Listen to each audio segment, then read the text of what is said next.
From the moment this hearing begins, you know it's not just another DUI case. A 21-year-old defendant, already carrying the weight of her father's death, stands accused of operating while intoxicated. What unfolds is more than legal procedure. It's a raw, unfiltered look into grief colliding with the justice system. Watch closely. The judge doesn't just enforce the law, he digs deep into her pain, exposes the heart behind the crime, and ultimately delivers a ruling no one in the courtroom saw coming. This isn't just sentencing, it's a lesson in humanity, accountability, and second chances. All right, and what are we doing on the case? She's pleading as charged, Your Honor. She's pleading Yes. as charged. May I have her sworn? Raise your right hand. You solemnly swear to affirm the testimony you're about to give will be the truth, the whole truth, and nothing but the truth, so help you God. Yes. State your name. Kamar Reed. All right. Ms. Reed, it is this court's understanding that you are going to be pleading guilty to the charge of operating while intoxicated. Is that correct? Yes. Pause here. When the judge explains a 93-day jail maximum and $500 fine, that's standard for first-time OWI misdemeanors in Michigan. But notice the nuance beyond fines. The court can impose community service, rehabilitation, even vehicle immobilization. This isn't just punishment, it's a framework for behavior change. Do you think jail time actually deters drunk driving, or is rehabilitation the real solution here? Yes.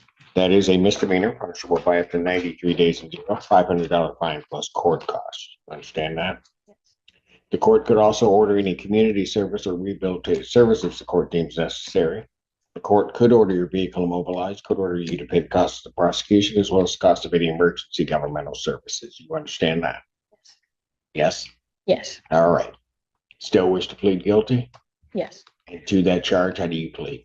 Guilty. Now, you understand that by pleading guilty, you will not have a trial of any kind. Yes. You signed an advice of rights form? She didn't, Your Honor, because she was in custody. I could have her do that now, or we could do that verbally, however you prefer. Okay. You recall signing an advice of rights form, ma'am? Yes. Any questions regarding any of those rights? No. You'll see on the podium, I need you to look at paragraph 5. Those are your rights which are part of a trial. You understand that by pleading guilty, you'll be giving up those rights as well as all the rights on that. Yes. You understand you're giving up your right to appeal of right. Yes. Are you on probation or parole? No. Has anybody promised you anything other than what's been stated here today to get you to plead? No. Anybody threaten you or coerce you? No. You're doing this voluntarily Yes. of your own free will Yes. and because you believe that you are indeed guilty of this offense? Yes. November 27, 2024, location of Carpenter near Chester Drive in Pittsfield Township, Washtenaw County, State of Michigan. Were you operating a motor vehicle? Yes. All right. Prior to operating that motor vehicle, did you consume intoxicating? Yes. What did you have and how much? I had a couple of seltzers. Seltzers? All right. Were you stopped by the police or was there an accident? I was stopped by the police. Why'd they stop you? My lights were off. All right. Were you ultimately arrested? Yes. Were you taken to the station? Yes. Was there a blood draw or a blood test? Both. Blood draw? Yes. All right. What were the results of that blood draw? I would stipulate for the plea, it was a .09 blood test. You have any reason to dispute those blood test results? No. No? All right. I do have to advise you that if I do accept your plea, if you commit misconduct between the time of my acceptance of the plea and the time of sentencing, that any evaluation or sentence agreement, the court would not be bound by. You understand that? Yes. I also would have to indicate that if you do commit misconduct during that period, you would also not be entitled to withdraw your plea. You understand that? Yes. Counsel, I guess the first question is, have there been any promises, threats, or other inducements which have led to this plea which have not been stated on the record? No, Your Honor. No, Your Honor. And has the court complied with the court rule, and would it be proper to accept this defendant's plea? Your Honor, I would say for the record, just so it's clear, the stop happened just after midnight. So the stop for no headlights is a valid stop. I think that they would stipulate that it was dark outside. I don't. Other than that, I'm satisfied. We're satisfied as well, Your Honor. All right. Court will accept the defendant's plea of guilty to this charge. Defendant is referred to Von Swartz for an alcohol screening and assessment and the victim's impact panel. Sentencing in this matter will be July 9th, 2025. At what time? 9 a.m. All right. Either as to bond, but as to the violation. The violation first, Your Honor, my client would waive her right to a hearing and be prepared to admit to drinking and ready to do that this morning. All right. And that is correct, ma'am? Yes. You're waiving your right to a hearing? Yes. And you do admit, have you seen the violation report, ma'am? No. Okay, your counsel went through it with you, however. Yes. All right. And that there were on June 13th, 2025, that you were drinking. Yes. Very good. Court will accept that admission. How long have you been in? She turned herself in yesterday morning. Is that what time yesterday? 8 a.m. 8 a.m. yesterday morning. All right. How old are you, young man? 20, How old are you? 21. Where were you drinking? Um,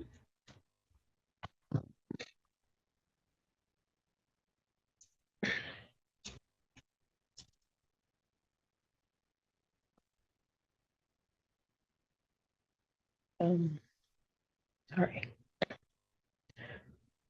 This moment hits different. The defendant reveals her father passed away 2 years ago, and suddenly, this isn't about reckless partying, it's about unresolved grief. The silence in the courtroom says everything. How many young people numb pain with alcohol only to end up here in front of a judge? Be honest, if you were 18 and lost a parent, how would you cope? My dad passed away a couple Pardon? years ago. My dad passed away a couple years ago, and I'm not handling it probably in the best way.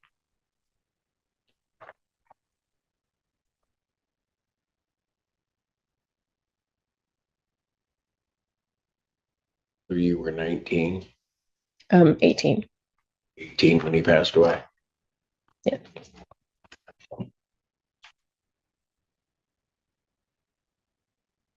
Let me ask you this, was that where your drinking started, or? Yes. And let me ask you this, I'm not gonna hold it against you, were you drinking a lot? Yes. Looking back on it, when you were drinking a lot, what do you think would happen for you?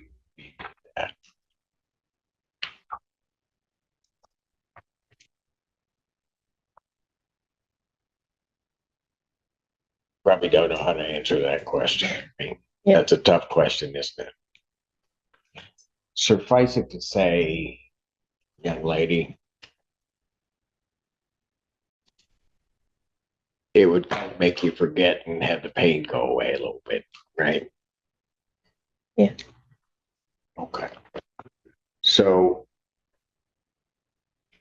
are you in school? Yes. I'm supposed to go back next semester. Did you finish up this semester? No. What happened? I stopped attending my classes, so I had to withdraw. Where were you in school?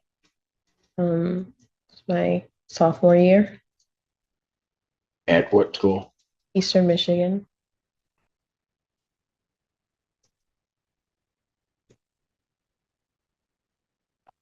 So when your dad passed away, had you already enrolled in school?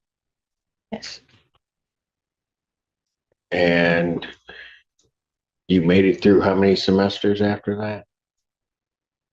2, and then I took a gap year, and then I went back. Those 2 semesters that you took, how were your grades? They were pretty good. I think I had a 3.2, 3.5. Okay. You took the gap year, then you came back. How were your grades?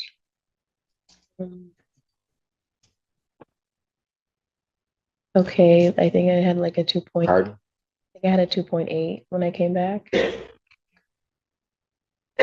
Where'd you graduate high school? In high school. Okay. Did you do well there?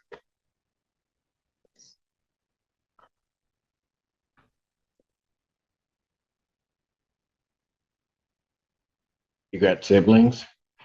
I have a twin brother. You have a twin brother? Yeah. Okay. What? It's with mom in the corner of the courtroom. Mom's on? Oh, okay, all right. So what do you think I should do with you? Um, Well, before you answer that, let me ask you this. As you were going along struggling, trying to deal with your father's passing and things, did you let your mom know? a little, but Pardon? not as serious as it had gotten. I don't think. What about your brother? I think he noticed. You think he noticed? Yeah. Probably because he's your brother and also a twin, he probably did, probably felt it.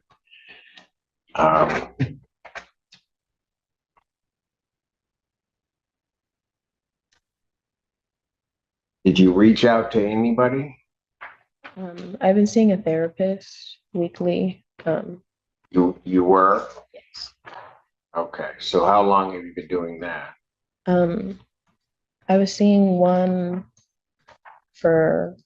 I've been seeing her for like 7 years, and then I've been seeing one who specializes in grief for the last 3 months, I think. Okay, so something that you started heading in that direction, dealing with her. Okay. How's that working for you? It's going okay. I think I've been thinking about seeing someone else. Pardon? I've been thinking about seeing someone else. I don't know if it's a good fit. Okay, so your therapist might not be fitting with you, right? Okay. All right. Now I'll get back to what do you think I ought to do with you?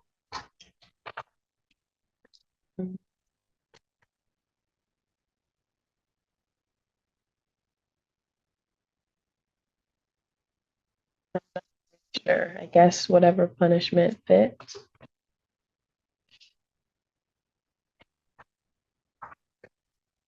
Give you a chance to prove you can stay sober.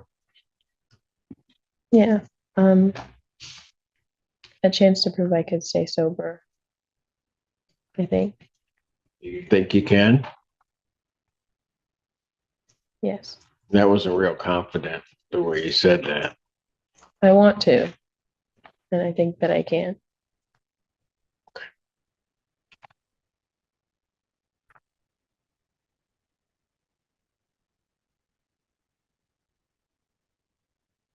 Young lady, why do you think I asked you all of those questions?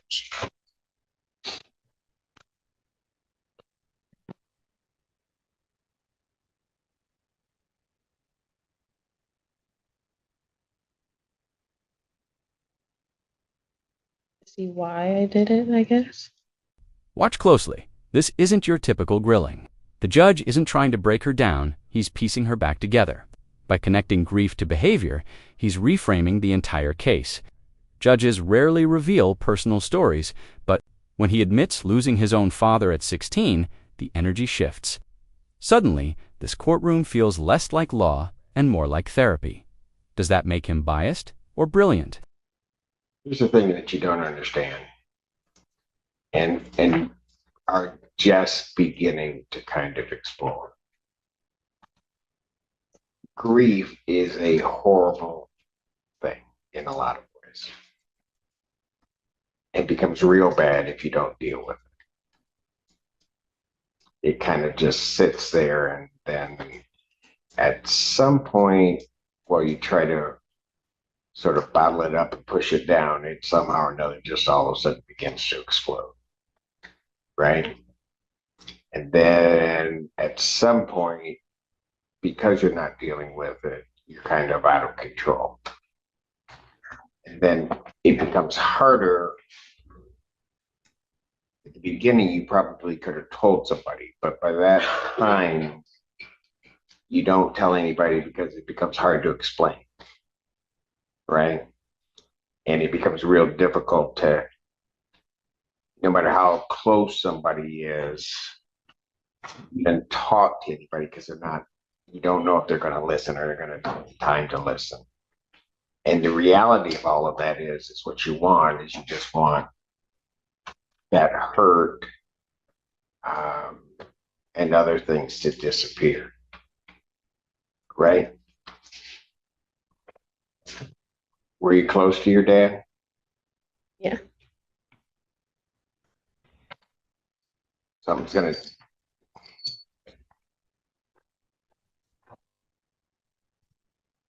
I'm gonna guess, but I know I'm right because I'm always right. But I'm gonna guess that you were a daddy's.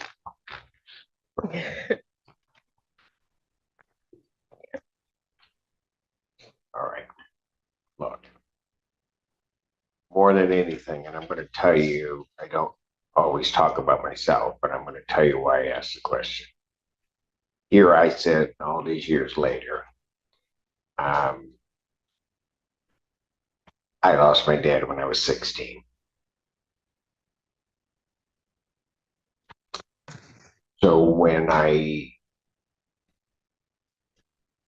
asking you those questions about grief, I get it.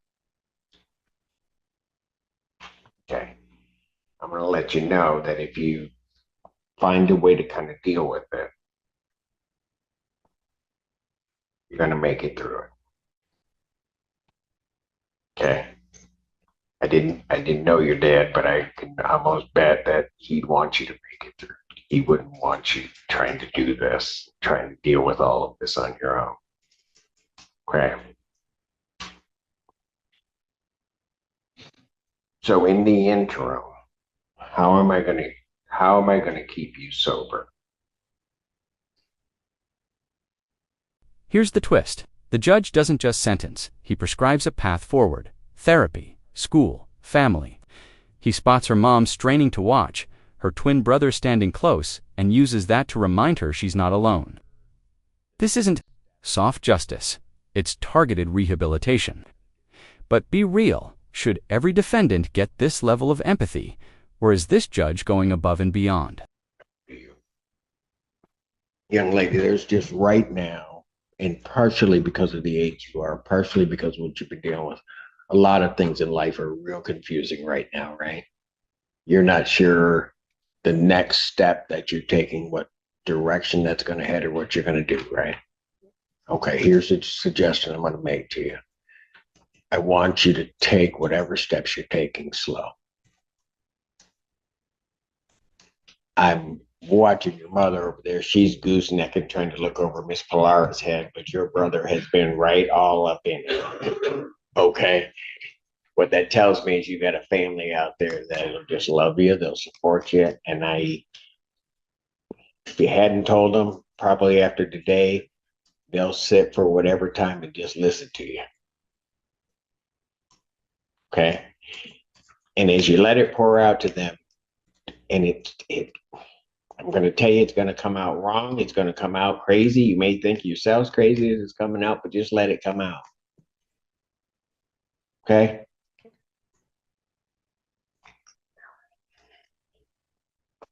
Legally, this is huge: 2 days in jail. But credited for time served, meaning she walks out today, instead of extended incarceration, she's fitted with a SCRAM tether, a device that monitors alcohol through sweat. It's strict, but it lets her return to school and rebuild her life. Smart justice or soft justice? That's the debate.